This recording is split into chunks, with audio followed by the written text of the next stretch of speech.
A palavra de Deus, meus irmãos, estamos fazendo a exposição da primeira carta de Paulo aos Tessalonicenses. Estamos já no capítulo 4, iremos ler do capítulo 4, versículo 1 até o versículo 8. Abra sua Bíblia nesse texto.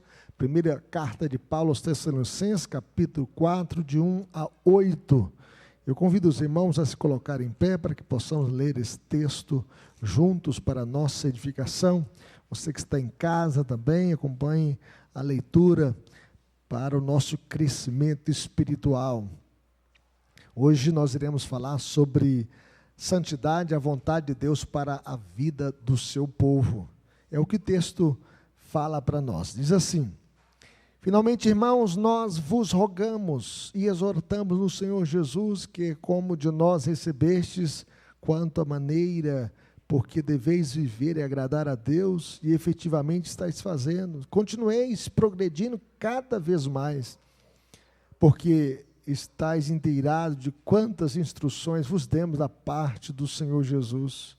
Pois esta é a vontade de Deus, a vossa santificação, que vos abstenhais da prostituição, que cada um de vós saiba possuir o próprio corpo em santificação e honra, não com desejo de lascívia, como gentios que não conhecem a Deus, e que nesta matéria ninguém ofenda nem defraude a seu irmão, porque o Senhor contra todas essas coisas, como antes vos avisamos e testificamos claramente, é o vingador, porquanto Deus não nos chamou para impureza, e sim para a santificação. Dessarte, quem rejeita essas coisas, não rejeita o homem, e sim a Deus, que também vos dá o seu Espírito Santo. Que Deus nos abençoe. Oremos. Pai querido, fale conosco, Deus, por meio da Tua palavra, que possamos guardá-la no nosso mais profundo coração e que possamos ter uma vida santa, uma vida consagrada, uma vida dedicada ao Senhor. Perdoa os nossos pecados, ó Deus. Limpe, ó Deus, os nossos olhos, ó Deus, de toda cobiça, de todo pecado. Limpe as nossas mãos, ó Deus, de todas as atividades, de todas as atitudes que desagradam o Senhor. Limpe os nossos pés, ó Deus, para que os nossos pés possam andar, ó Deus, no caminho reto, no caminho, ó Deus, que agrada o Teu coração. Limpe o nosso coração de toda maldade, de toda impureza. Santifica as nossas vidas, Senhor, para que sejamos um povo santo, um povo que possa fazer a Tua vontade, que é boa, perfeita e agradável. Em nome de Jesus, para a glória de Jesus. Amém. Poder sentar, meus irmãos. Nós vivemos numa geração onde que relativiza os absolutos de Deus. O certo é errado, o errado é certo. É proibido proibir. Muitas pessoas vivendo uma vida de libertinagem, uma vida longe da vontade de Deus. Nós vivemos em um tempo em que a santidade tem sido esquecida por muitos dentro da própria igreja. Fala-se muito em prosperidade, em sucesso, autoestima, realização pessoal, mas pouco se fala de pureza, de temor a Deus, de santidade, de vida dedicada ao Senhor. A pureza é ridicularizada. Um jovem hoje falar que é virgem na escola é como se ele fosse quadrado. Mas Deus ama a pureza. Deus ama o coração puro. A imoralidade é normalizada. E a santidade parece um ideal distante, como se a gente não conseguisse cumprir esse ideal divino. Entretanto, a palavra de Deus, meus irmãos, continua afirmando com clareza que o propósito do Senhor para o seu povo é a santidade. Esse é o propósito de Deus, a vontade de Deus. Nos tempos do Antigo Testamento, Deus ordenou a Moisés, dizendo: santos sereis, porque eu, o Senhor, o vosso Deus, sou santo. Deus é santo e exige do seu povo santidade. Nós devemos buscar a santidade porque Deus é santo. E Deus é 3 vezes santo. Ninguém pode dizer se eu sou santo, santo, santo. Só Deus disse isso. Ele é santo, santo, santo. E séculos depois o apóstolo Pedro ecoou essa mesma verdade. Pedro então escrevendo a sua primeira carta, ele fala o seguinte: segundo é santo aquele que vos chamou, tornai-vos santos também vós mesmos em todo o vosso procedimento, porque escrito está: sede santos, porque eu sou santo, diz o Senhor. Isso nos mostra, meus irmãos, que a santidade não é uma opção para alguns cristãos, só para o pastor, para o presbítero, para o diácono, por alguns, por alguns membros dedicados na igreja. Não, é para todo o povo de Deus. Santidade é a vontade de Deus para todos os seus filhos, para toda a igreja. Deus não apenas salva o homem da condenação do pecado, mas também o chama para viver separado do pecado. Santidade quer dizer separação total do pecado. Santidade quer dizer que você foi separado para Deus, que você foi dedicado a Deus, que você pertence a Deus. A obra pela qual Deus nos torna santo, meus irmãos, chama-se santificação. Nós cantamos aqui, segui a paz com todos e a santificação, sem a qual ninguém verá o Senhor. Segundo o breve catecismo de Westminster, santificação é obra da livre graça de Deus, pela qual somos renovados em todo o nosso ser, segundo a imagem de Deus, habilitados a morrer cada vez mais para o pecado e a viver para a retidão. É a definição teológica do catecismo, né, de Westminster, do breve catecismo. E ao escrever aos Tessalonicenses, Paulo enfatiza repetidamente essa frase. No verso 3, ele afirma, vamos ler o que diz o verso 3? O que diz o verso 3?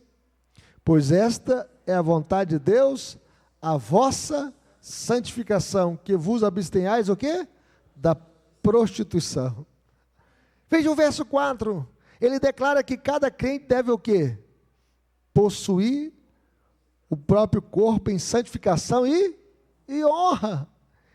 E no verso 7 ele conclui dizendo que Deus não nos chamou para a impureza, mas para a santificação. É o que diz o texto. Então a tônica dessa passagem é sobre a santificação. E diante disso nós podemos afirmar, meus irmãos, que Deus chamou o seu povo para viver em santidade, porque a santidade é evidência de uma vida que pertence verdadeiramente a Ele. Se você pertence ao Senhor, a sua vida é dedicada a Deus, a sua vida é separada para Deus, a sua vida é uma vida santa. Essa é a grande ideia do texto. O texto nos mostra 3 razões pelas quais a santidade é um propósito imutável de Deus para a vida do seu povo. Em primeiro lugar, santidade é o modo de vida que agrada a Deus. Paulo inicia o capítulo fazendo um apelo pastoral. Veja o que diz o verso 1, vamos ler juntos? Finalmente, irmãos, vamos ler? Verso 1, finalmente, irmãos, nós vos rogamos e exortamos no Senhor Jesus, que como de nós recebestes, quanta maneira, porque deveis viver e agradar a Deus, e efetivamente estáis fazendo, continueis progredindo cada vez mais. Então o alvo da vida cristã é agradar a Deus. Você não foi chamado para agradar a você mesmo, agradar os homens, você foi chamado para agradar a Deus. O crente, meus irmãos, não vive para agradar a si mesmo, nem a cultura ao seu redor. Nós não estamos seguindo o aplauso dos homens, da multidão, nós estamos seguindo o aplauso do céu, o Senhor que nos salvou, que nos redimiu, que nos comprou com o sangue de Jesus. A santificação está diretamente ligada a esse desejo de agradar a Deus. Jesus orou a oração sacerdotal dizendo, Pai, santifica-os na verdade, a tua palavra é a verdade. O Senhor Jesus orou pela santificação da sua igreja, por meio da palavra. Deus santifica o seu povo por meio da verdade das Escrituras. E a Bíblia, meus irmãos, não apenas nos informa, a Bíblia nos transforma. A Bíblia santifica a nossa vida. A segunda epístola de Paulo a Timóteo, Paulo chega a dizer o seguinte, ele diz assim, que toda a Escritura é inspirada por Deus e útil para o ensino, para a correção, para a edificação, a fim de que o homem de Deus seja perfeito e perfeitamente habilitado para toda boa obra. Quanto mais distante a palavra, mais distante da santidade. Quanto mais próximo da palavra, mais semelhante a Cristo nós seremos. Deus santifica o seu povo por meio da sua palavra. Segundo o bispo John Riley, ele chega a dizer que a santificação é algo pelo qual cada crente é responsável. Nós devemos nos aproximar da palavra de Deus. Nós devemos ter uma vida de oração. Nós devemos buscar a face do Senhor. Isso significa, meus irmãos, que o crente deve buscar continuamente crescer espiritualmente. Paulo, nesse versículo 1, ele conclui dizendo: continueis progredindo cada vez mais. Por isso nós podemos dizer, não há estagnação espiritual. A vida cristã não é uma estagnação, a vida cristã é um contínuo crescimento. Nós estamos sempre crescendo. Nós não podemos estagnar na nossa vida, porque um corpo sem movimento atrofia. Assim também é a vida cristã. Isso não significa, meus irmãos, perfeição impecável nesta vida, mas significa progresso espiritual. Significa que você está crescendo, aprendendo, conhecendo mais e mais o Senhor. O crente verdadeiro luta contra o pecado, arrepende-se quando cai e deseja cada vez mais obedecer o Senhor. Qual que é a diferença entre o ímpio e um crente? O ímpio, meus irmãos, peca e tem prazer em pecar. O ímpio, quando ele bebe uma grade de cerveja, ele conta para os amigos: eu bebi uma grade de cerveja no final de semana, como se isso fosse vantagem. O ímpio, quando ele adultera, ele fala assim: saí com a mulher tal, adulterei. Ele conta como se fosse vantagem. O crente, quando ele peca, ele fala assim: eu pequei contra o Senhor, quebrei a lei de Deus. Ele se arrepende e ele deseja obedecer ao Senhor. Ele deseja acertar a sua vida com Deus. Existe aqui, meus irmãos, um equilíbrio importante. A santificação é obra da livre graça de Deus, mas também envolve a nossa responsabilidade. Paulo, escrevendo aos Filipenses, ele diz o seguinte: desenvolver a vossa salvação com temor e tremor. Nós devemos desenvolver a nossa salvação, porque Deus é quem efetua em vós tanto querer como o realizar.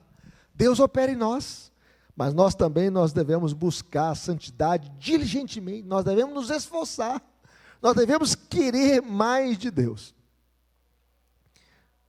Deixa-me explicar melhor, meus irmãos, como é que funciona essa questão da obra de Deus e a responsabilidade humana, a soberania divina e a responsabilidade humana.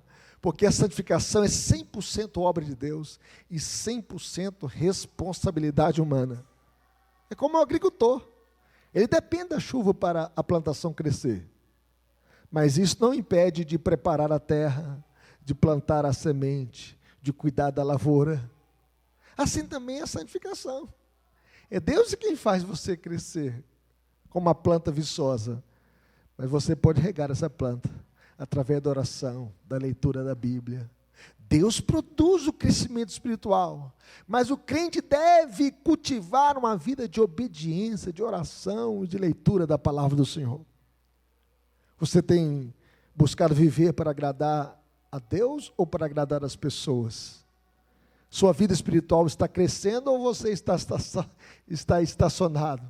Vamos pensar no seguinte: no carro que você compra, e aí você deixa na garagem sem funcionar. O que vai acontecer? Vai enferrujar, a bateria vai arriar, o motor vai ficar com as peças e as engrenagens emperradas, porque não há lubrificação, não há o desenvolvimento daquele motor, e o carro vai perder a sua funcionalidade. Assim é a vida cristã. Nós não podemos estacionar. Quanto tempo você dedica à oração e a leitura da palavra de Deus? Quanto tempo? Eu sei que a mídia social, as pessoas estão gastando hoje 10 horas. Já pensou 10 horas de leitura da Bíblia, 10 horas de oração? E nós devemos buscar a face do Senhor. Não existe, meus irmãos, santidade sem comunhão com Deus, sem vida de oração e sem leitura da palavra do Senhor. Mas em segundo lugar, meus irmãos, santidade é necessária porque o nosso corpo é santuário do Espírito Santo. Você pode dizer: o meu corpo é santuário do Espírito Santo. Veja o que diz o verso 3. Vamos ler o que diz o verso 3? Pois esta é a vontade de Deus, a vossa santificação, que vos abstenhais da prostituição. A cidade de Tessalônica, meus irmãos, estava mergulhada na imoralidade. É como aqui no Brasil que acontece todos os anos os carnavais, né? As pessoas vão para baladas, noitadas. Chega sexta-feira, a pessoa vai, sextou, né? É o dia da pessoa ir para o bar, para balada. E ele vive uma vida na imoralidade. Tessalônica era assim. No mundo greco-romano, a prostituição fazia parte até mesmo dos cultos pagãos. Havia templos com prostitutas cultuais, e o sexo era tratado como uma prática comum e banalizada. Havia um templo lá em Corinto chamado o templo da deusa Afrodite, chamada deusa do amor. Existia ali 1000 prostitutas cultuais, as pessoas iam para o culto da deusa Afrodite para praticar imoralidade. A cultura grega exaltava Eros, o deus do sexo, o deus do amor sensual. E hoje também, né, o sexo é adorado como se fosse um deus. Os cristãos haviam saído deste ambiente, meus irmãos, pagão, mas ainda viviam cercados por essas influências. Nos dias atuais não é diferente. Não é diferente. Vivemos uma sociedade dominada pelo hedonismo, pelo prazer, pela sensualidade, pela banalização do corpo. A pornografia, meus irmãos, tornou-se uma indústria bilionária. Gasta-se bilhões em filmes pornográficos, em cenas sensuais. As pessoas aí do job, mulheres vendendo o corpo para a prostituição. A pureza é tratada como se fosse algo fraco, como fraqueza. O adultério é incentivado em filmes, novelas, redes sociais. Quantos casamentos destruídos por causa do adultério? Os valores absolutos são substituídos pelo relativismo moral. Tudo é permitido, é proibido proibir. Alguns pensam que a pessoa pode viver na prostituição. Eu sou solteiro, então eu posso fornicar. Meus irmãos, isso é algo carnal, pecaminoso. E a Bíblia diz que aqueles que vivem na carne não podem agradar a Deus. Paulo afirma claramente que cada um de vós saiba possuir o próprio corpo em santificação e honra. Existem muitas pessoas do movimento feminino, meu corpo, minhas regras, eu faço o que eu quiser do meu corpo, mas o corpo do crente pertence a Deus. O nosso corpo é morada do Espírito Santo, o nosso corpo é templo do Espírito Santo. E o cristão não pode tratar o corpo como instrumento da impureza, porque ele foi comprado pelo sangue de Jesus. Nós somos batizados com o Santo Espírito da promessa, e Paulo ensina que o velho homem foi crucificado com Cristo. Em Cristo nós somos novas criaturas. Isso significa, meus irmãos, que houve transformação real na vida daquele que nasceu de novo. Entretanto, embora regenerado, o crente ainda luta contra o pecado, contra a sua natureza. Existem muitas pessoas ainda escravas da pornografia virtual, das redes sociais, e é preciso que você possa confessar a Deus o seu pecado. Existem muitas pessoas presas nessa armadilha tão vil, tão pecaminosa, tão carnal, e é tempo da gente crucificar a nossa carne. Ainda existem inclinações pecaminosas que precisam ser mortificadas diariamente, porque nós vivemos entre o já e o ainda não. Nós somos novas criaturas, mas não somos plenamente novas, perfeitas. O autor de Hebreus chega a dizer o seguinte: desembaraçando de todo o peso do pecado que tenazmente nos assedia. Então você precisa desembaraçar. Se você ainda é preso na prostituição ou na pornografia, você precisa se desembaraçar de todo o peso e do pecado que tenazmente nos assedia. A Bíblia diz: corramos com perseverança. A vida cristã, meus irmãos, é uma batalha constante contra os desejos pecaminosos. Em Gálatas 5,16, o apóstolo Paulo vai dizer: andai no Espírito e jamais satisfareis a concupiscência da carne. E a concupiscência da carne aqui é a paixão, é a cobiça, os desejos pecaminosos, os desejos carnais. A carne aqui representa essa inclinação pecaminosa que ainda tenta nos afastar da vontade de Deus. Lute contra a sua carne. Mate o pecado ou o pecado te matará. Você já matou o pecado? Mate o pecado. Conta-se que um homem perguntou a um indígena convertido, né? Ele tinha convertido, recém-convertido. Qual era a sensação de lutar contra o pecado? E um indígena respondeu: é como se existisse dois cães brigando dentro de mim. O homem perguntou: e qual deles vence? O indígena respondeu: aquele que eu mais alimento. O que você mais alimenta? O seu espírito ou a sua carne? Aquilo que alimentamos, meus irmãos, dominará o nosso coração. Paulo condena a paixão lascívia, isto é, um desejo descontrolado, egoísta, impuro. Veja o que diz o verso 5, vamos ler o que diz o verso 5 aí. O que diz o texto? Não com desejo o quê? De lascívia, como os gentios que não conhecem a Deus. O que é lascívia? São desejos da carne. A sensualidade, a carnalidade. O mundo fala para você assim: siga os seus desejos. Teve um jovem que uma vez procurou uma psicóloga, ele estava muito deprimido, com o coração vazio, e procurou a psicóloga para tirar aquela angústia que estava no peito dele. E a psicóloga orientou: não, procure, vai num cabaré, né? Dê vazão à sua carne. E esse jovem saiu da igreja, foi para o cabaré, mas o vazio continuou. E ficou maior. Até que ele voltou arrependido. E falou: pastor, eu vivi uma vida longe de Deus, dando vazão à minha carne, seguindo os meus desejos pecaminosos. Mas eu vi que nada disso podia preencher o vazio do meu coração, só Cristo. E eu estou arrependido de viver seguindo os desejos do meu coração. E ele voltou para a igreja. Voltou para a comunhão com o Senhor, arrependido. Deus nos ensina, meus irmãos, submeta seus desejos ao Espírito Santo. Quem conhece verdadeiramente a Deus não vive escravizado pelos impulsos da carne. Por isso o texto fala assim: não com desejo lascívio, como gentios que não conhecem a Deus, como os ímpios que não conhecem a Deus. Paulo afirma que essas práticas, meus irmãos, caracterizam os gentios que não conhecem a Deus, os ímpios. Isso significa que a santidade distingue o povo de Deus do mundo. Vamos pensar aqui em José, né? José jovem, saiu de casa, vendido como escravo. Ele não queria sair de casa, mas ele foi expulso da sua família, foi vendido como escravo. E ele foi trabalhar na casa de Potifar. E na casa de Potifar, ele era um jovem bonito. A mulher olhou para ele e gostou dele, se afeiçoou dele, queria ir para a cama com ele. Mas ele falou assim: eu não posso ir para a cama com você.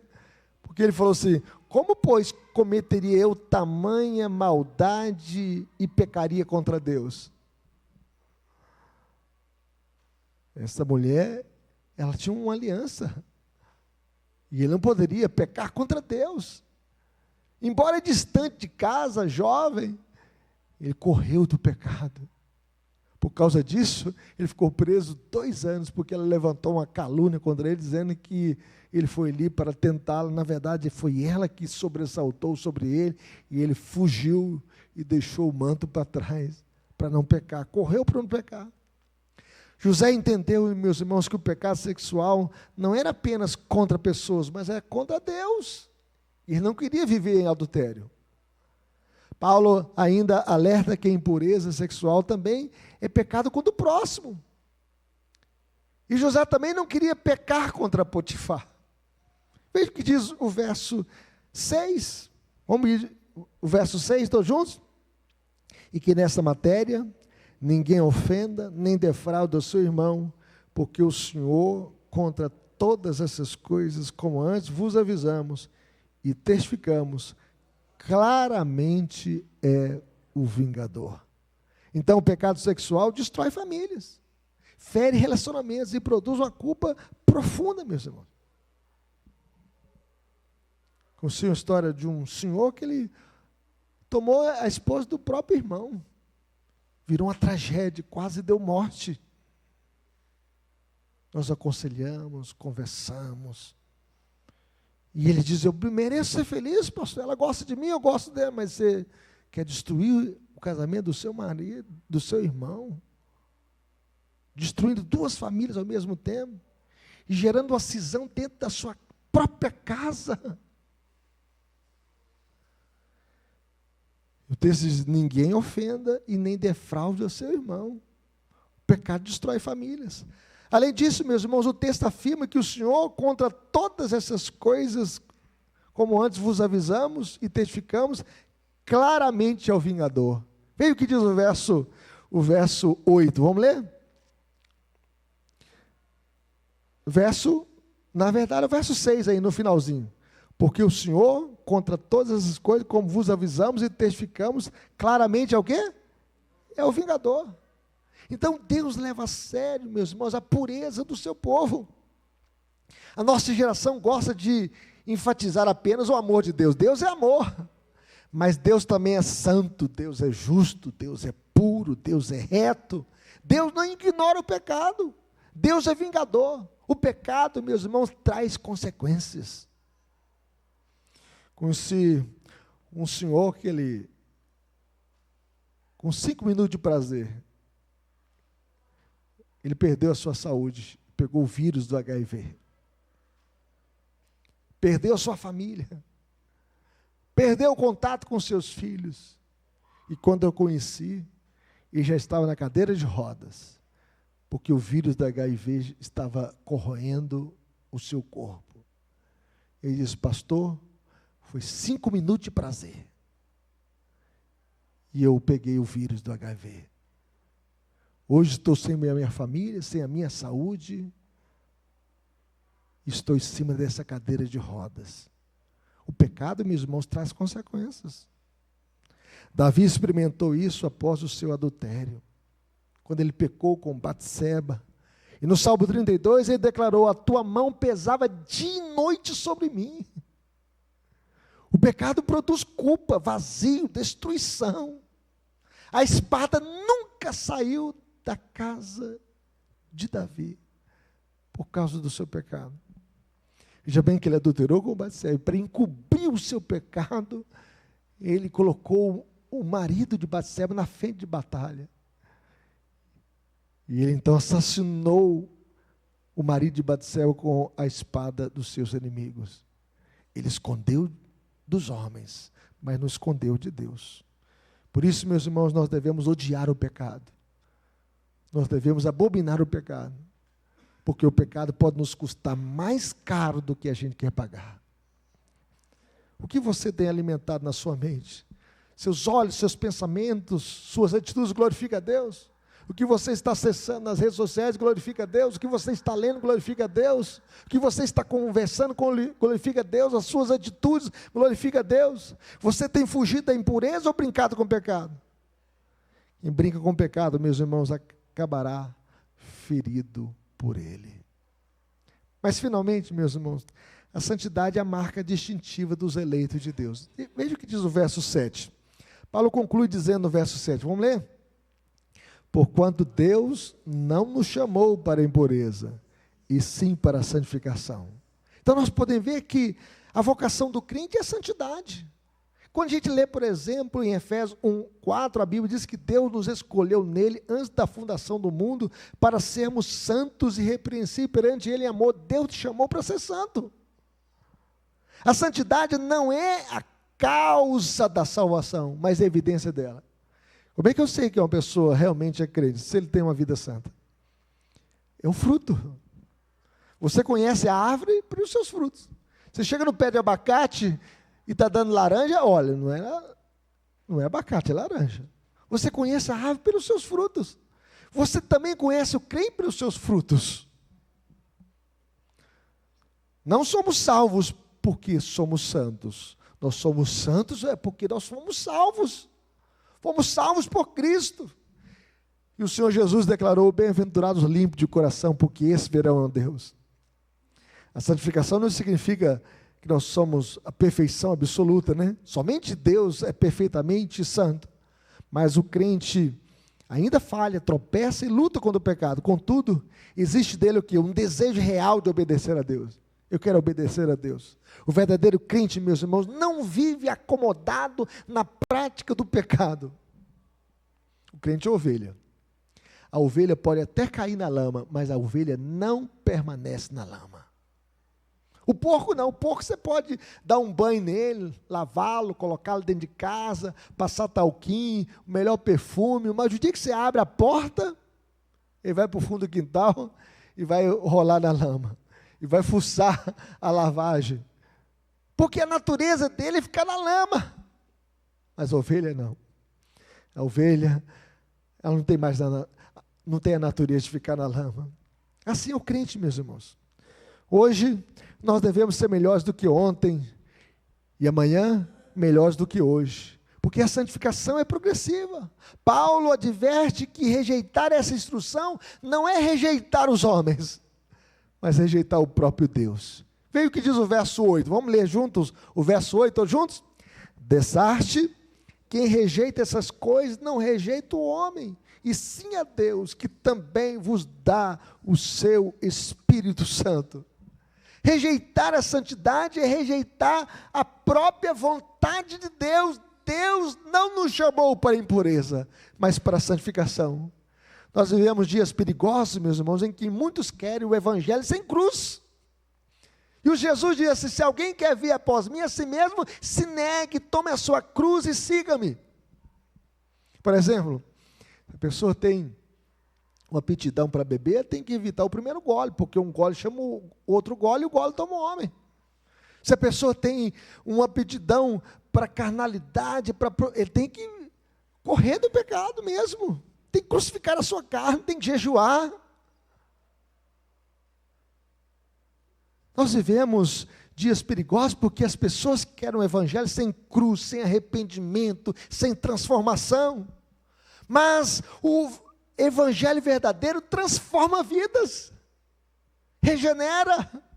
O mesmo Deus que exige santidade, meus irmãos, também concede poder para viver em santidade. Paulo termina lembrando que Deus vos dá o quê? O seu Espírito Santo. Não é isso que diz aqui o verso 8? Vamos ler o que diz aí o texto? Dessarte, quem rejeita essas coisas, não rejeita o homem, e sim a Deus, que vos dá o seu Espírito Santo. Nós não estamos sozinhos nessa batalha, nós temos o Espírito Santo dentro de nós, meus irmãos. O Espírito Santo está em nós. A santificação não acontece apenas por esforço humano, ela é produzida pelo Espírito Santo na vida do crente. O Espírito Santo habita em nós. É por isso que nós iremos vencer o pecado, iremos vencer o mundo, iremos vencer as tentações, porque o Espírito Santo habita em nós. Sua vida evidencia que você pertence a Deus? As pessoas conseguem perceber a diferença entre você e o mundo? Você tem confessado os seus pecados? Quem possui o Espírito Santo, meus irmãos, não consegue viver tranquilamente na prática do pecado. Conclusão: Deus não nos salvou para permanecermos na mesma vida de outrora, na vida de pecado. Deus nos salvou para a pureza, e não para a impureza. Deus nos chamou das trevas para a luz, da impureza para a santidade, da morte para a vida. Nós somos cartas vivas de Cristo, nós somos o sal da terra, nós somos a luz do mundo. E a santificação, meus irmãos, não é um peso que Deus colocou sobre a nossa vida. Ela é o caminho da verdadeira felicidade, comunhão e liberdade. O trem só tem liberdade de sair daqui em Belo Horizonte e chegar lá em Vitória, se ele andar do trilho. O crente só tem a verdadeira liberdade e alegria, meus irmãos, se andar no trilho da vontade de Deus, buscando a santificação. O Senhor não apenas exige santidade, Ele também concede poder para viver de maneira santa por meio do Espírito Santo. O mesmo Deus que chama é o Deus que fortalece. Portanto, Nós não podemos inverter os propósitos de Deus para a nossa vida.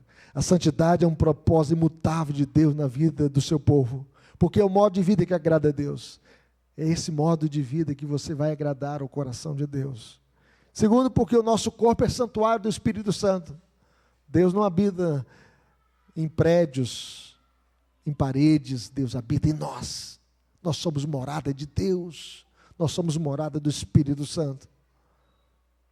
E a santidade é o propósito imutável de Deus na vida do seu povo, porque é a marca distintiva dos eleitos de Deus. Como viveremos, meus irmãos? Como é que nós devemos viver a vida cristã? Primeiro, buscando diariamente a comunhão com Deus. Busque a Deus de todo o seu coração. Busque a Deus por meio da oração. Busque a Deus por meio da leitura da palavra de Deus.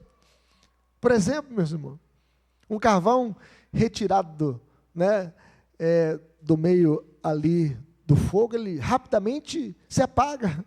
Assim é um cristão, distante da presença de Deus, sem comunhão com o povo de Deus, sem comunhão com o Espírito Santo, a sua vida se esfria rapidamente. Um cristão que não ora, que não busca a Deus, ele se esfria.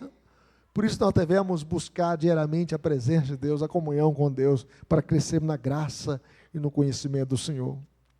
Como viveremos, meus irmãos? Fugindo de toda impureza. Fuja!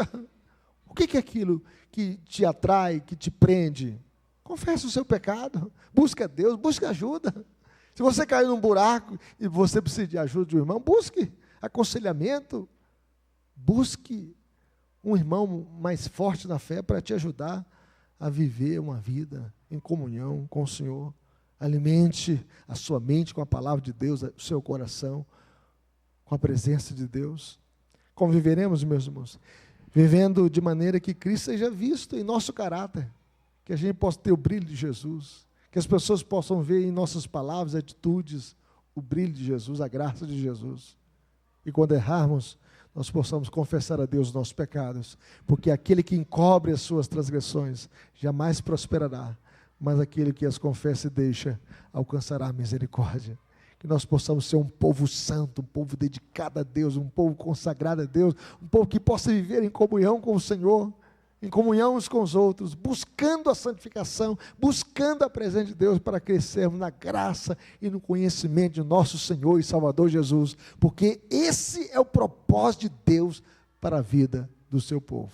Que Deus nos abençoe. Amém? Vamos colocar em pé, meus irmãos. Vamos falar com Deus. Santidade